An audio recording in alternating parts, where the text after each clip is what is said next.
Hello and welcome everyone. I'm Ali Aslan, international TV presenter, talk show host, and journalist, and it's my great pleasure to welcome you to the fourth edition of the Web Talk series, Pandemic, Panic, Politics, Democracy in Times of Crisis.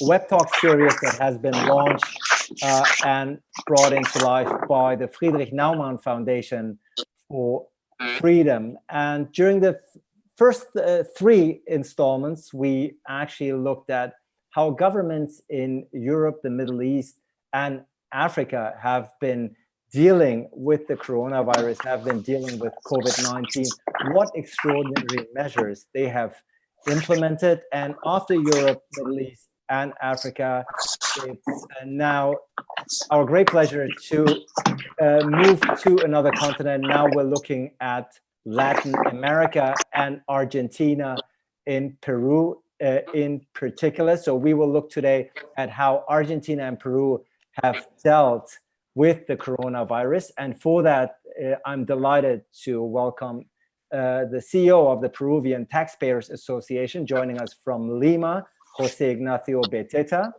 Also joining us from Buenos Aires is the political scientist, university professor, and newspaper columnist, Dr. Constanze Matzina. And last but not least, we're joined by the German member of the German Bundestag. He's also a member of the FDP parliamentary group, Konstantin Kuhle. Welcome to all of you. We will of course engage in a very lively debate about what has been happening in Argentina and Peru. And of course, you, our viewers, you are more than welcome to chime in and contribute your comments and questions as we go along. I'll be happy to incorporate them as the conversation evolves. But first up, Jose, for those who may not be too familiar with the situation in Peru, give us a quick overview over how your country, how the Peruvian government has been handling this crisis. Thank you, Ali. Here in Peru, we are in the middle of a quarantine and a state of emergency since March 16. It's been almost 3 months of a very restrictive regime, but the numbers are not successful. So what has happened is that we are having a lot of problems in our healthcare system, previous problems, but nowadays our problems are rising and our mortality rate is really high. Even though the official numbers, they talk about 4,500 people that have died because of the coronavirus. We are estimating that it could be 4 or 5 times more people that have died. So we're talking about a mortality rate of 11% for each million. So it's been a hard time, really restrictive, and with no success. Yeah, that is real. Yeah, thank you so much, Jose. So basically, it's very interesting. The case of a country that actually cannot be blamed for downplaying the threat. Quite on the contrary, you said that Peru actually has been very quick and decisive in bringing the lockdown, yet the numbers don't point towards a success. As a matter of fact, you just pointed towards it. Some of the official figures say that Peru has shown 180,000 cases, and yes, between 4,600 people. That's indeed quite high. We will go into detail, of course, as we go along as to why that is. But let's look at Argentina for now, Constanza. A country that has also acted fairly quickly, but with a different outcome compared to Peru, no? Yes, thank you very much, Ali. Since the coronavirus arrived in Argentina, the first days of March, the government began to use the argument that this is a battle against an invisible enemy. And this is very important because in this epoch of war, the president usually says that we all come out this together. That's inviting, but in a compulsory way, to obey the decisions made by the executive branch, because today the legislative branch needed the judiciary are working. Climate change, the mandatory lockdown arrives in the form of an executive decree, limiting freedom of transit and movement within the country and punishing its not compliance. The borders were closed and the prohibition of national and international flights. Shops were locked down, coffee shops, restaurants, schools, and universities are also closed. The president said that between health and economy, he chooses health. By now, we are reaching the 77th day of quarantine. In the last weeks, the government has created an app for the cell phone, Take Care in English, Cuidar in Spanish, which has a system for georeferencing, and it forces people to use it to be authorized to move, for example, to go to the doctor. Besides, Argentina, because of the numbers that you are saying, Ali, is not testing. Only suspected cases are being tested. However, we have almost 20,000 cases of corona confirmed. When the lockdown began, there were just 150 cases of corona. Social distancing and the use of face masks are mandatory now. Going out is limited for jobbing basic needs. Thank you so much. I mean, indeed, Konstantin Kuhle, if we look at those two cases, and I know you're familiar with the region, obviously, if we look at the two cases, two countries that have acted rather swiftly back in March with the lockdowns, but with two, at least if we look at the naked numbers, with two very different outcomes. Peru has turned out to be in Latin America's second worst hit country. Whereas Argentina, at least in terms of numbers, seems to be faring quite well with the new government in place. How do you explain this? Well, first of all, can I say that I'm extremely grateful to get a deeper insight into the situation in Latin America. And I think we can see very well the characteristic of a pandemic.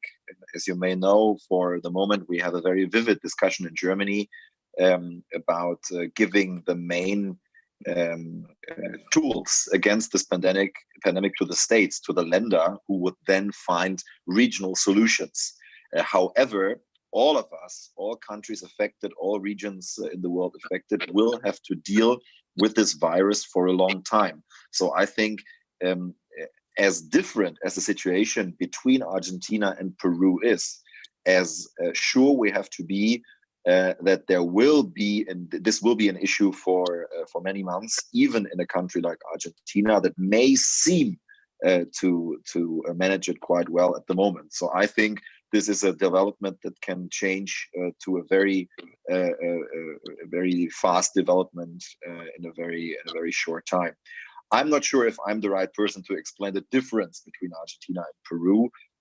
Maybe we can look a bit deeper into the factors that apply. What is for example, I was talking to some experts from Ecuador lately who explained the situation over there with many migrants coming back from the European Union, many migrants coming back from Spain, who would then raise the infections in Ecuador. But I'm probably not the right person to explain how this would affect the situation in Peru and Argentina. Maybe the experts from there can give us a bit more of an insight about the factors that contributed to the particular development of the pandemic in their respective countries. And Jose, picking up on what Konstantin said about the factors, you already alluded to one of the important ones, if not the most important one. You said that Peru has one of the region's lowest levels of public investment in healthcare, so a chronically underfunded healthcare system that is now coming back to haunt and bite the country, isn't it? Yeah, I mean, there is a gap that we have to fill.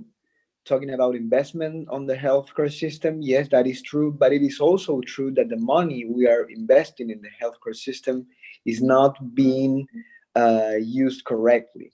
So we have a management problem, and that is a problem in Latin America also. I'm pretty sure that our countries have a lot of corruption, a lot of inefficiency when using the taxpayers' money. So, for example, in Peru, we have a rate of 1 doctor per 3 administration workers in the healthcare system. While in Canada or in Europe or in many other developed countries, you will have more doctors than administration people in the healthcare system. So I think we have to address this problem, not just watching the investment amount or rate, but also the efficiency in the use of the money. Yep. And Constanza, if we look at the case of Argentina, yes, on the surface, certainly compared to neighbor Brazil, which has been continuously downplaying the crisis under President Bolsonaro, Argentina closed swiftly the border, has some success to show for as far as the numbers of cases and casualties are concerned. But it's also true, of course, that the country was already 2 years into a recession, and that the lockdown has probably exacerbated the already high and existing economic problems. Isn't that the case? Yes, it's the case. But let me start saying that some data about testing, because the data must be checked or contrast with the testing, because, for example, Peru is testing more than Argentina. Also, Chile and Uruguay are testing a lot more than in Argentina. I agree about the point that there is a difference in the federal system in Argentina and in Brazil, and it's a very big difference to understand the presidency of Fernandez and Bolsonaro.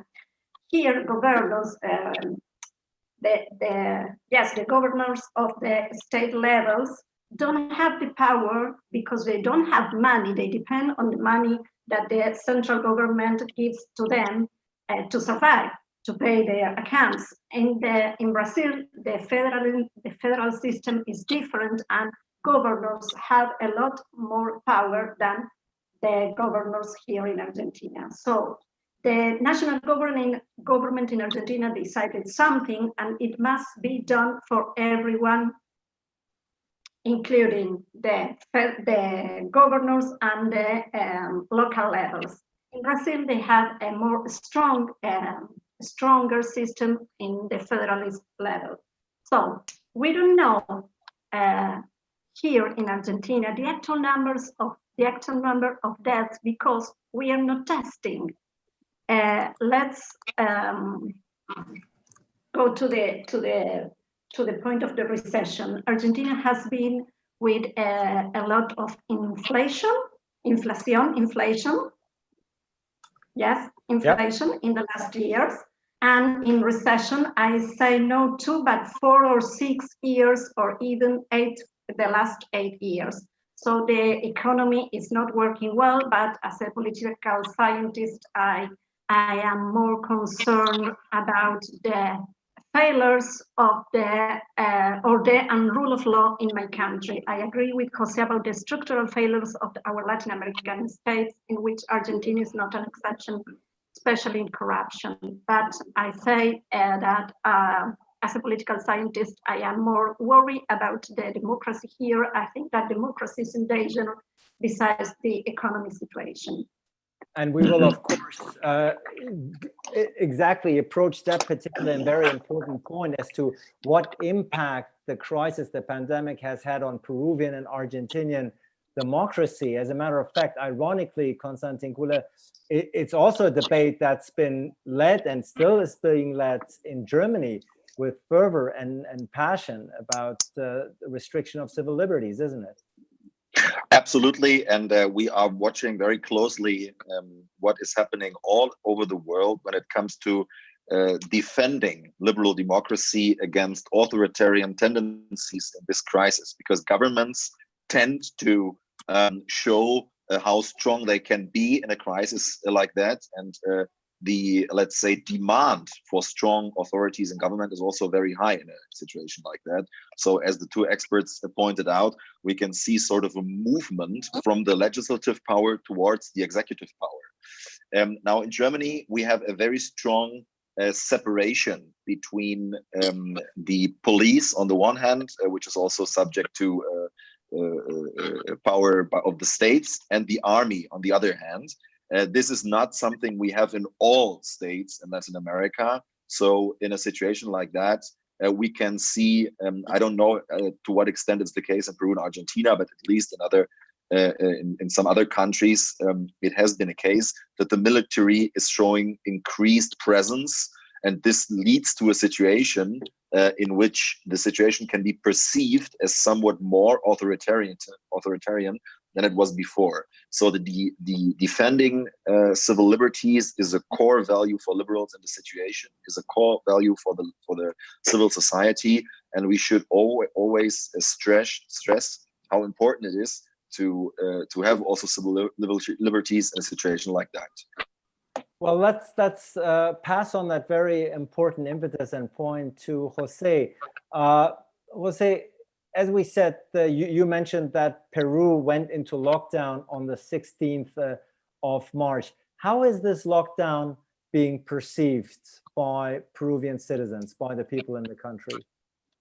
It is indeed really restrictive. What we did in our office in the Peruvian Taxpayers Association is we use a new Oxford government response tracker they just launched, and compare Peruvian measures with other countries. And Peru is in the top of the ranking with 97 points out of 100 in restrictions, in restrictive measures. But as I told you, the outcomes of these restrictions are not being successful. We have closed schools. We have obviously prohibited a lot of activities, crowded with crowds or large amounts of people. We have restricted the units of public transportation, what is just absurd, because if you want people to be more distanced, what you should do is keep the ordinary amount or even increase the units in public transportation. What we did here was, like restrict and cut the number of buses, of public buses in the streets. So I think that our restrictions in the first 15 days, in the first 2 weeks, were necessary, just like a milestone to stop the spread of the virus. But after the first 2 or 3 weeks, what our government should have done was to make more smart measures based on data and technology. And that is what is happening, for example, in South Korea or Taiwan. What they did from the beginning was a lot of testing and using all the data that the government had already, demographic data, so they can track people, they can decide which region could start or resume activities and which not. So that is a lack of technology and data that we are now suffering. And these restrictive measures that I have mentioned have hit hard also economy. We're having a lot of troubles with economy. We're going to have a really hard loss in the national gross product and many other indicators. Yeah. The impact on the economy quite harsh in Peru.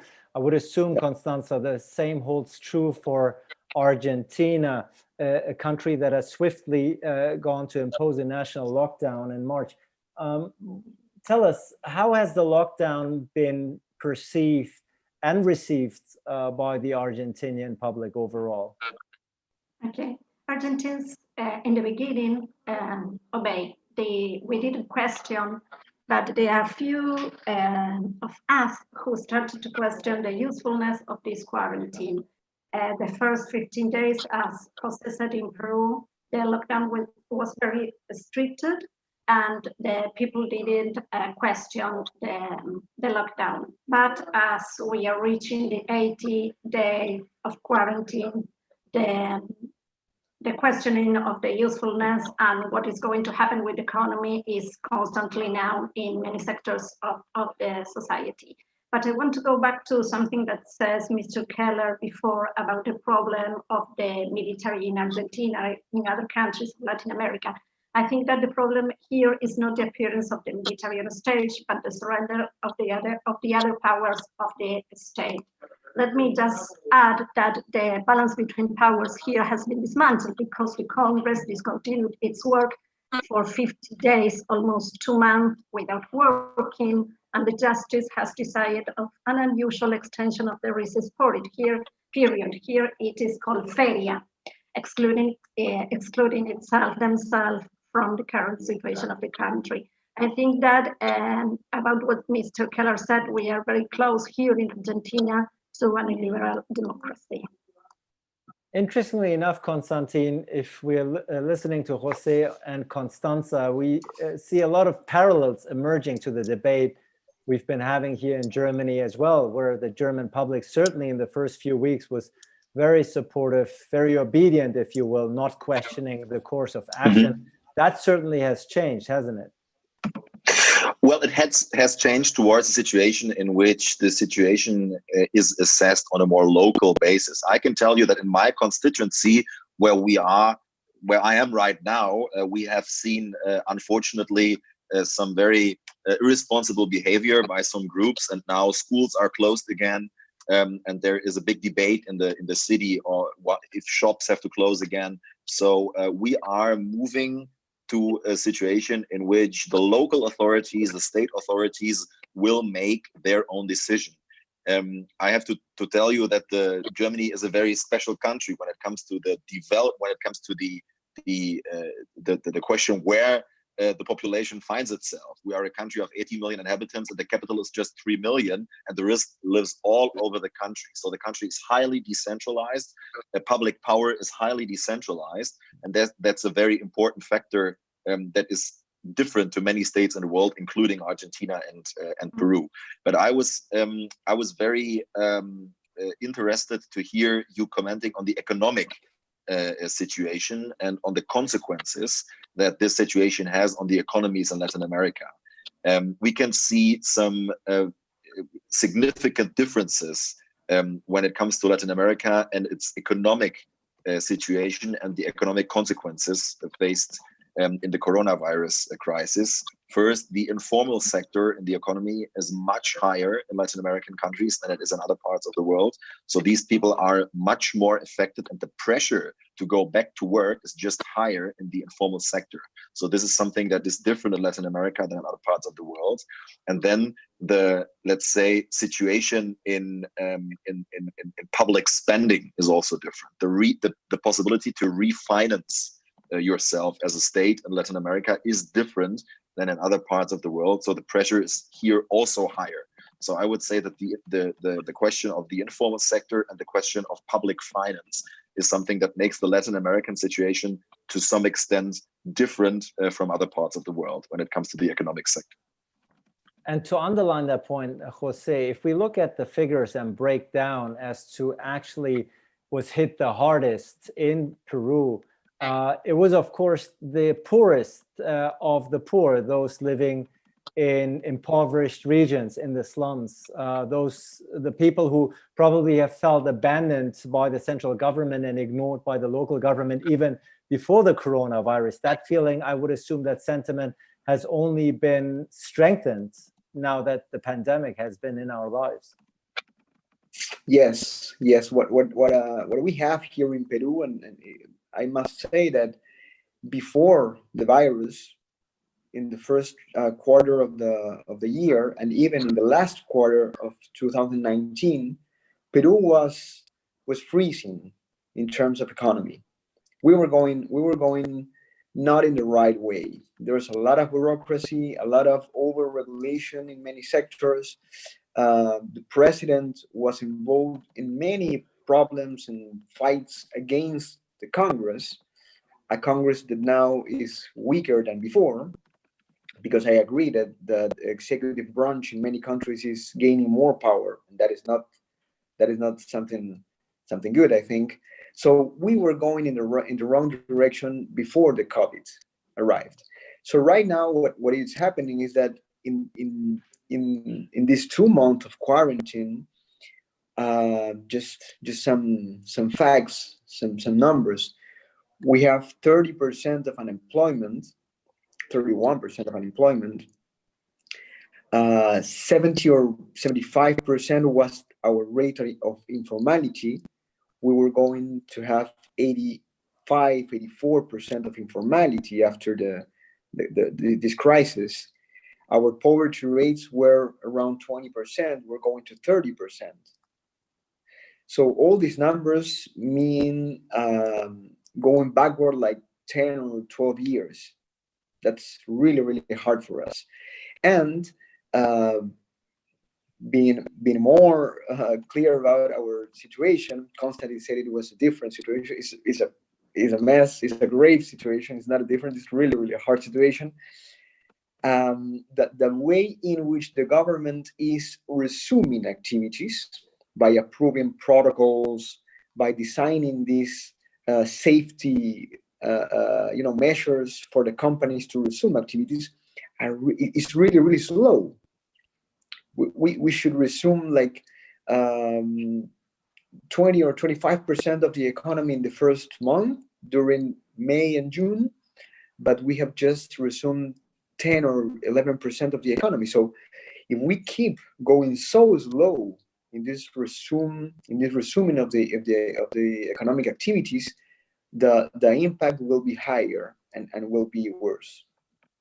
Certainly a worrisome trend that we're seeing in Peru, according to the numbers that you have just provided, Jose. Constanza, it's not that different in Argentina, is it? There too, if we look at the number of cases and casualties, most of them are focused and displayed in Buenos Aires, and there, if we break it down even further, in the impoverished areas, right? In the slums, regions that have already been suffering way before the virus arrived. Yes, and as Jose said, in Argentina here, the government is financed with the monetary issue with pesos. And the last week, the central bank was authorized to double its monetary base. And besides that, we have a lot of bureaucracy. We have an excess of regulations. We also have, we are close to the default to another default again of our debt. We have almost 40 or 50% of informal jobs, besides the loss of jobs now. And another problem, as you were saying, Dali, is that in the last days, many provinces take different measures from the national government, relaxing quarantine, relaxing that lockdown.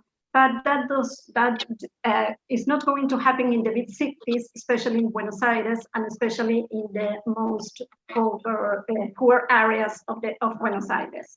Yes, where we are having a lot of cases in the slums in Buenos Aires, in the city of Buenos Aires, and also in the province of Buenos Aires.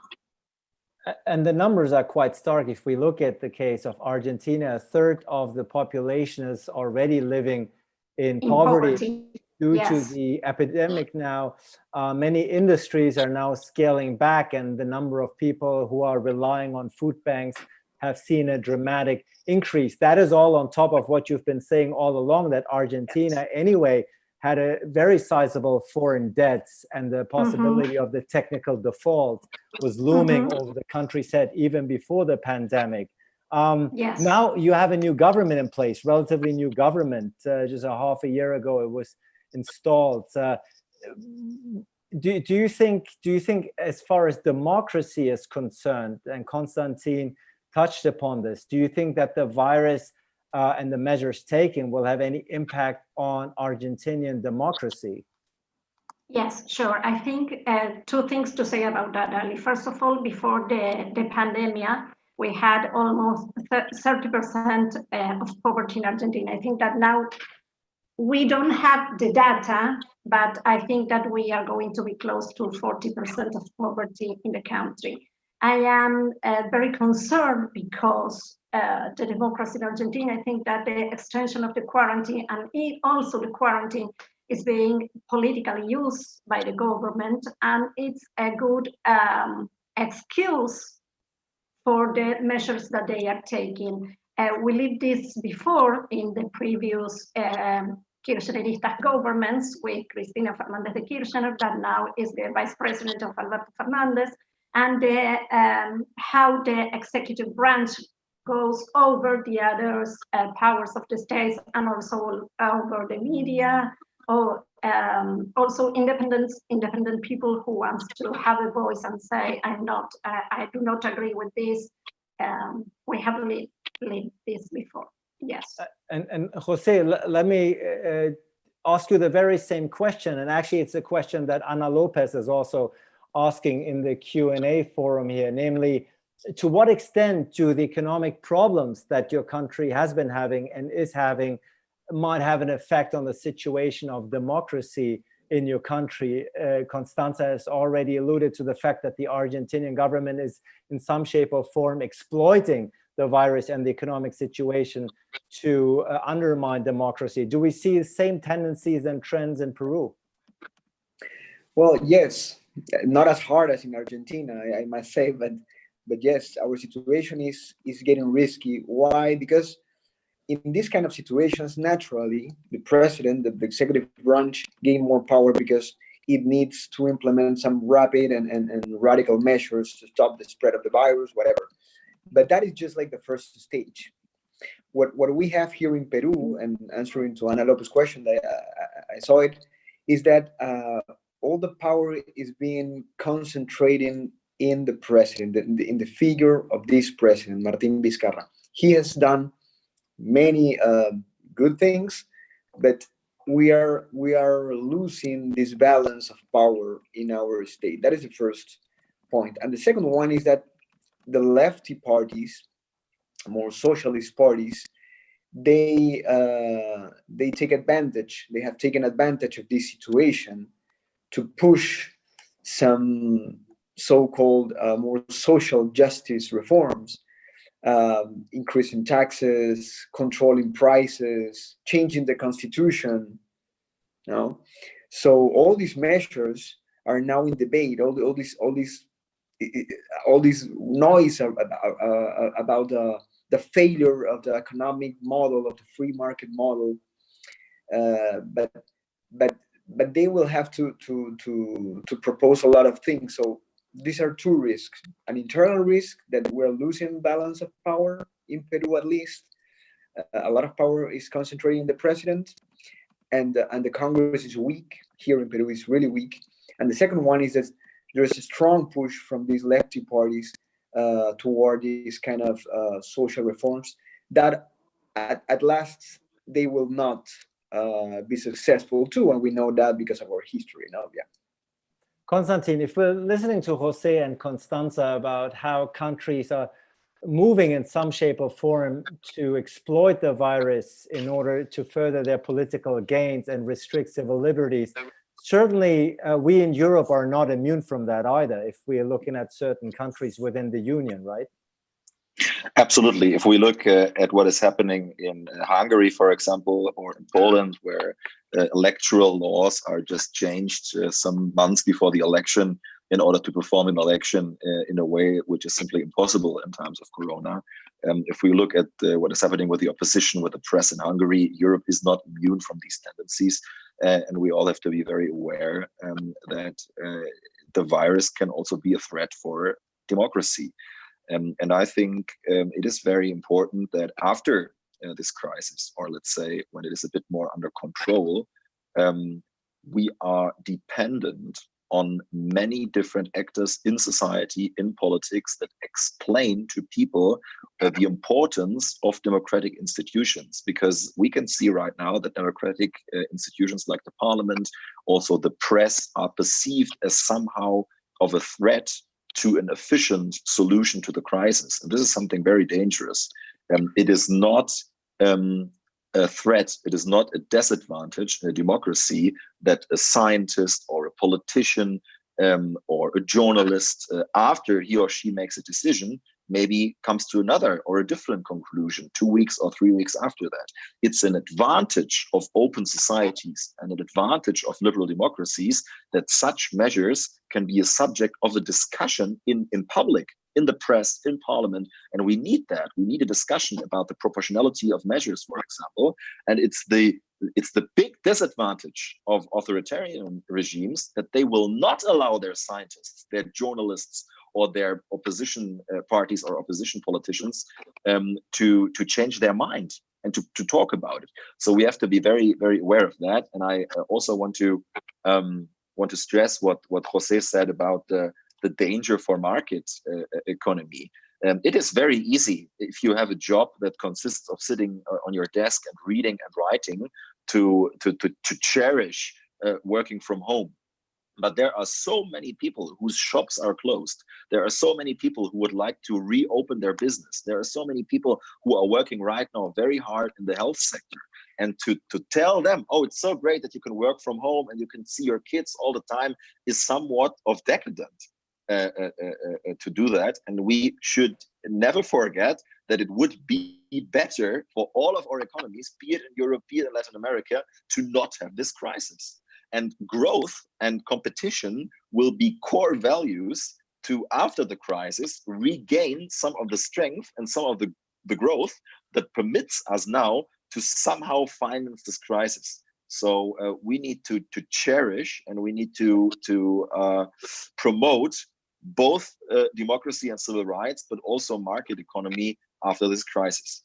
And you've already mentioned quite correctly, of course, that a vibrant, healthy democracy needs many elements to come together. One of them, of course, is the rule of law and the independence of courts, Constanza, which is a segue to a question that we're having from Kati Gerguzaki from the Friedrich-Naumann Foundation. She's actually asking, how about the state of the rule of law in your country? Do the courts play a role in sustaining civil liberties? For Argentina, yes. Okay. So the courts. The question is for me. Yeah, for both of you, as a matter of fact, to both Constanza and Jose. Yes. Okay, thank you very much, Ali. Here in Argentina, as I said before, the judiciary power is not working. They are in a long period of recess, so the courts are not working.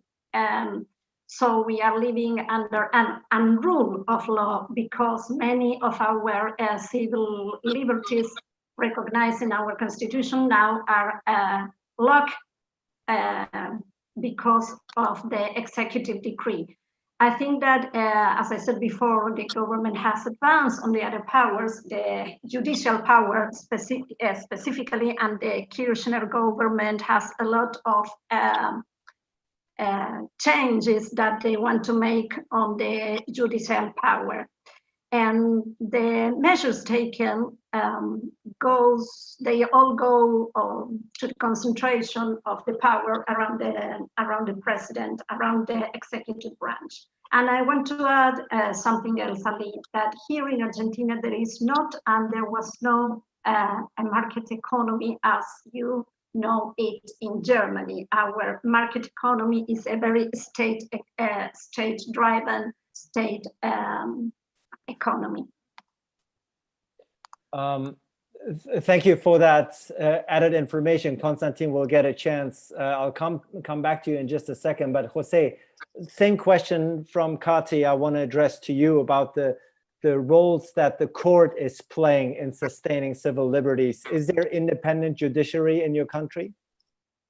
Well, no. The answer is no. Sadly, no. What happened before the coronavirus arrival was that our system, our justice system, was overwhelmed in the first place.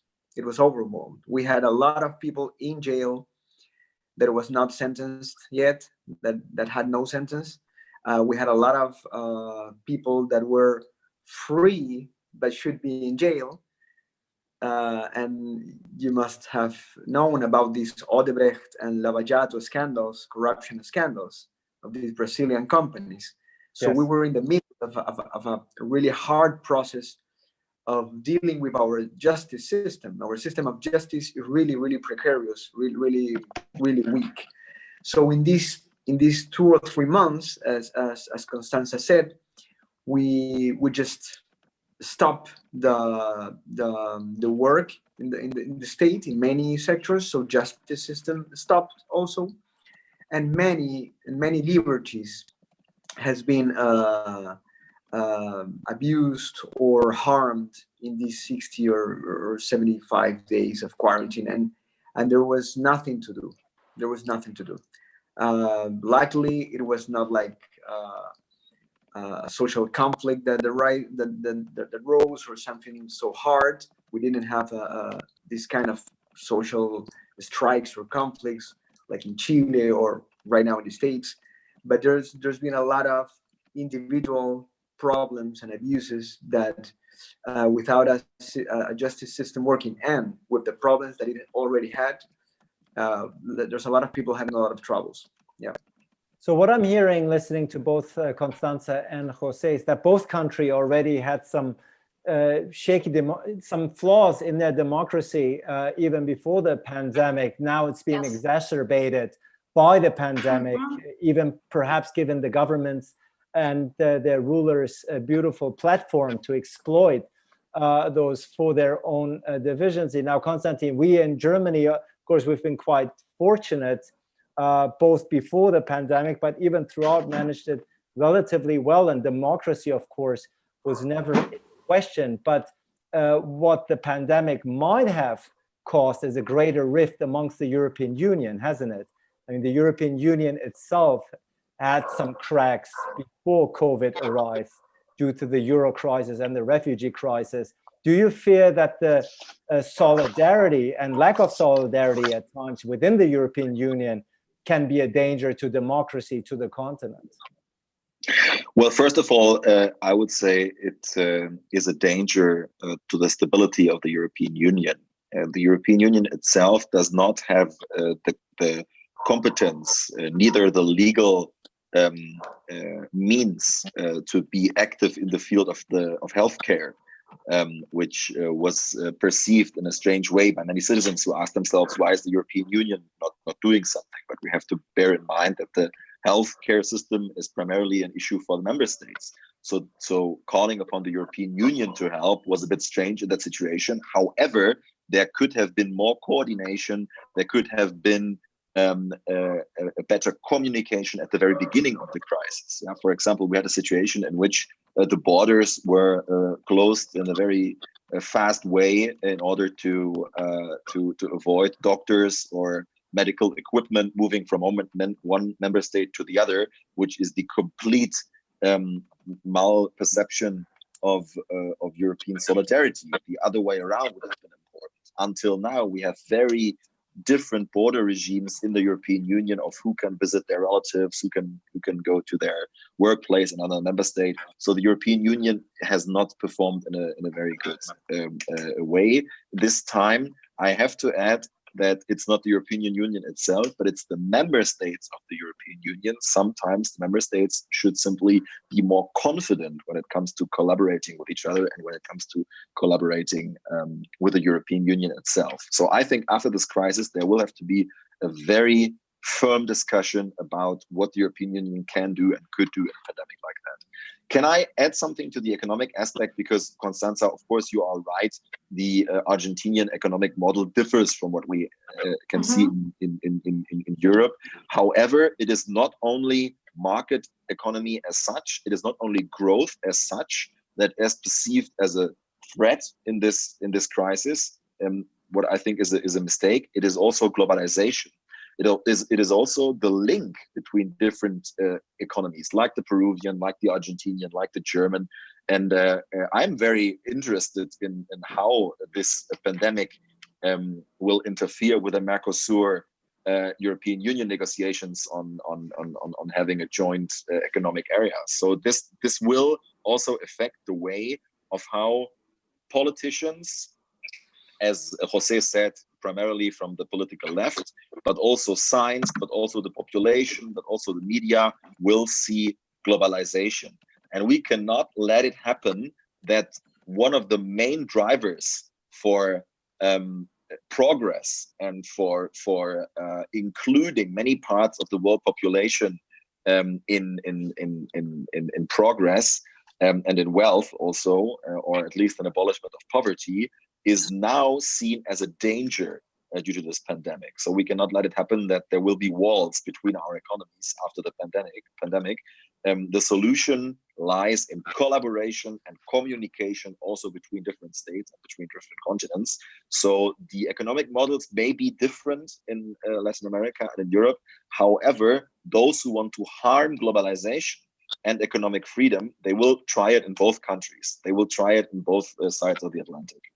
And that is actually a perfect intro to the question by Jörg Dehnert from the Friedrich-Naumann Foundation, who indeed touches upon global solutions and global cooperation, which may be needed more than ever in times of a pandemic. But he's pointing out correctly that in Europe, even before coronavirus, even before COVID, we've had a problem with a rise of right-wing populism and nationalists, and those forces may be strengthened and emboldened by the very individualistic national solution problem solving by member states. Constanza, is that a problem in Argentina? Has that a problem been in Argentina as well?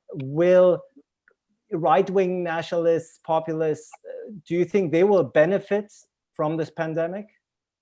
Yes, but not from the right, but from the populism. I think that in Argentina, the problem is that our political culture has some attributes like authoritarianism or corporativism or populism, and also corruption. And until recently, the belief that the ballot box was not the only way to political power has tended to undermine the primacy and inviolability of political institutions, as they argue in liberal democracies. Thus, political institutions here are seen as flexible and malleable, and not as the indispensable and guiding instructions for framing and resolving the political and policy debate, such as Mr. Constantine was saying about cooperation and dialogue. Here, the political party that now is in charge does not believe in dialogue, neither in collaboration. Jose, how about in Peru, to those segments of society who have been appealing for a decline in global cooperation and globalization, have they been benefiting from COVID-19? Peru has been in the last 20 years a very open country. We have a lot of free trade agreements with a lot of countries, also with the European Union. And but what we need, I'm going to switch a little bit the answer, but what we need here in Peru is a more liberal, strong party and a more liberal, strong advocacy. You know, we don't have a right-wing party. We don't have it in an extreme way. We don't have it, but we don't even have a right-wing party. So all the trending is going to the left. So as I was telling you, if these lefty parties gain strength in the next 2 or 3 or 4 months, what we're gonna see is gonna be like a lot of socialist regulation, you know, pricing control, national, what we call nacionalización, you know, like this statizing companies, you know, became them. So this is gonna be hard for us. And what I think is that there's been a lack of citizen participation in public policy, as Constantine said at the beginning of this conversation. Citizenship here in Peru has a weak voice, a very anonymous voice, and don't have the formal ways to participate. So that is really, really dangerous, because the entrepreneurs, the businesses, the private sector, they don't have a voice in public policy debate. No, and that is going to be something that we will have to solve or face in the next 2, 3, or 4 years if we don't want to have a populist president next year, because we have elections on April 2021. No, so we're in the transition of a government that could be more lefty in the next period. Constanza, if we look overall as we embark on the final 10 minutes of this conversation, looking at the case of Argentina, what about public trust in your government? As I said, this is a relatively new government, though with some familiar faces, obviously, a 2-time former president being the vice president now. But what about public trust? what about the info provided by your government? Is the information reliable? Has there been attempts of disinformation? What can you tell us about that? Yes. I think that as far as this is a lockdown politically used, the information has also been full of fake news. And we have a lot of problem with the money that the government is paying to the different media and the silence of many journalists. Besides that, and related to what Jose said before, in Argentina, also citizenship is very weak. You know that democracy needs Democrats, and Democrats in Argentina just think that they go just once 2 or 4 years to the election, and then they forget about democracy. And this is what we call that we give to the politicians a check en blanco. I don't know how to translate in a blank check. It's like a white check, yeah, a blank check. Yes, blank check, yeah. Okay, yes. So politicians do what they want to do, as we call it in political science, democracia delegativa, delegative democracy. And related to the point of the news, I think that the difference now is this, that we can reach a lot of information using the social technologies. Media. Yes, the social media and the technologies. Civic journalism. Yes. Yeah, for sure. Yes. Here you can find data, you can find information that you are not going to see in the official channels or official journalists. But let me just say a bit as from the beginning of this government in December, the journalists started to shout up about the corruption cases that were close to the Kirchner family. So if I'm hearing you correctly, Constanza, what I'm getting the sense is the public trust in the government is not that high, and the freedom of speech is being curtailed. Freedom of press is being restricted. Yes, I think that as a liberal person and a very democratic person, that free of speech now is not so granted. But the numbers about the public trust in the government in the beginning of the quarantine grew up a lot. The president was having 90% of support. And after the 15 first days of quarantine, to this day, his popularity began to go down. Here in Argentina, we have a big problem that we call it grieta.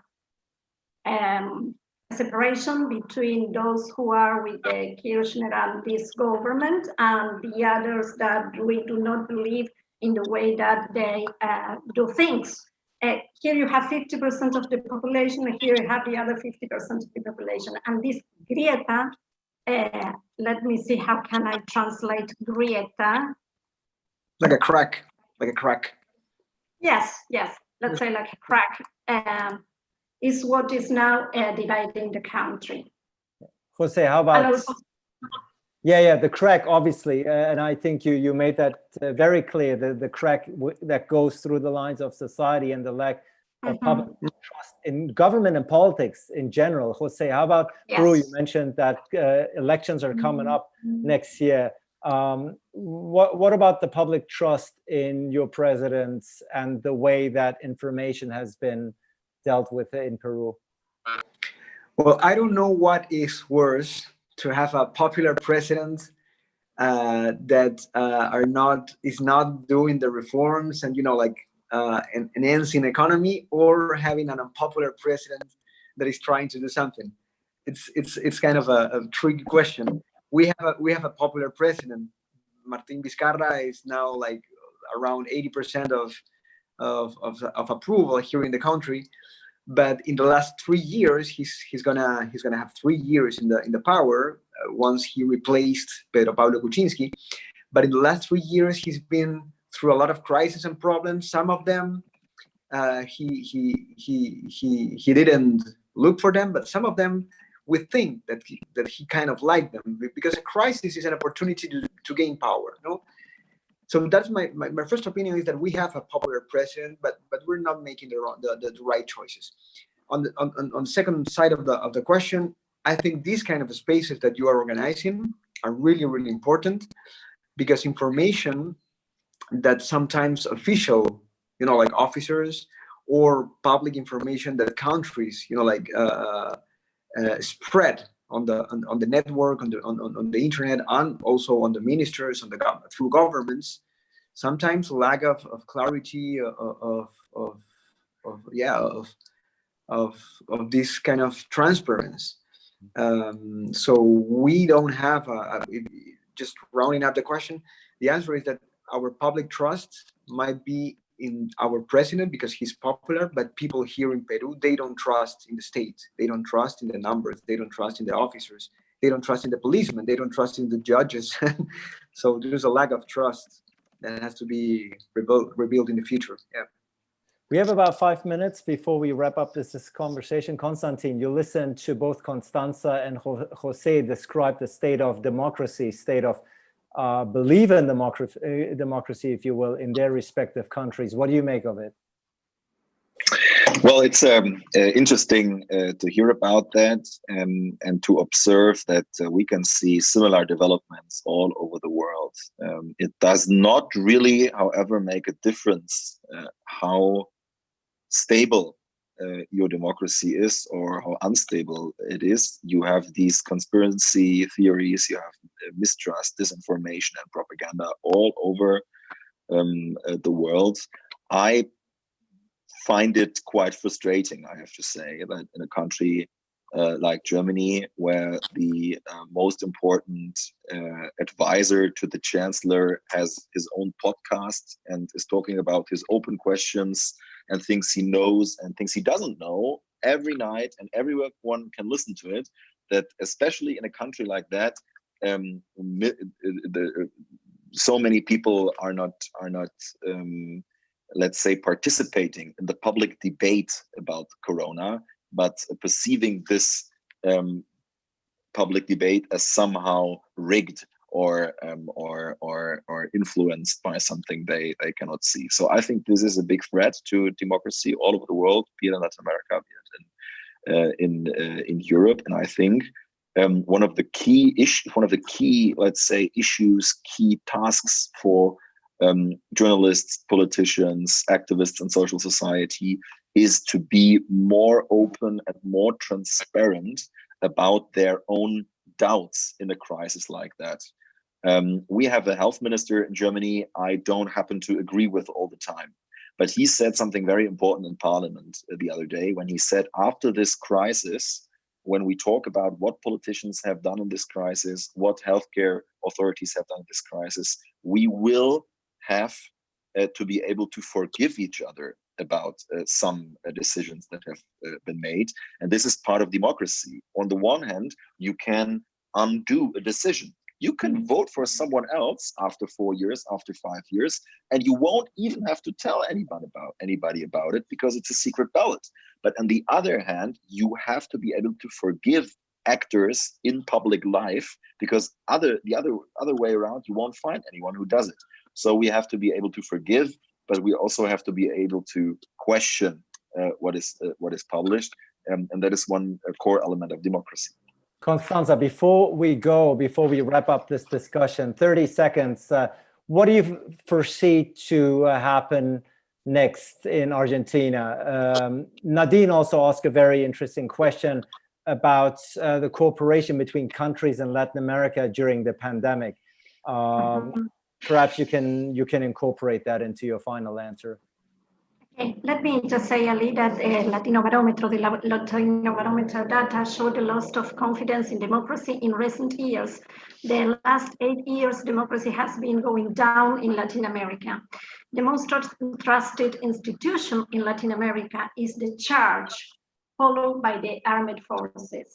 By now in Argentina, I see the political use of the epidemic to concentrate the power and to forget accountability of the other powers of the state. And I also see a problem between the president and the vice president in Argentina, between Fernández and Cristina Fernández de Kirchner. And I also see a difference between their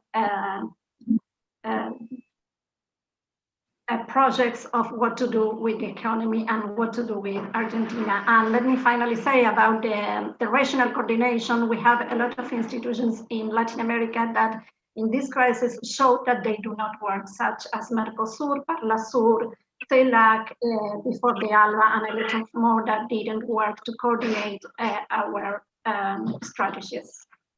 Jose, final 30 seconds to wrap up. Also, my question to you about what do you think is going to happen next in Peru as far as handling the pandemic, the state of democracy, and perhaps intensified cooperation between Latin American states?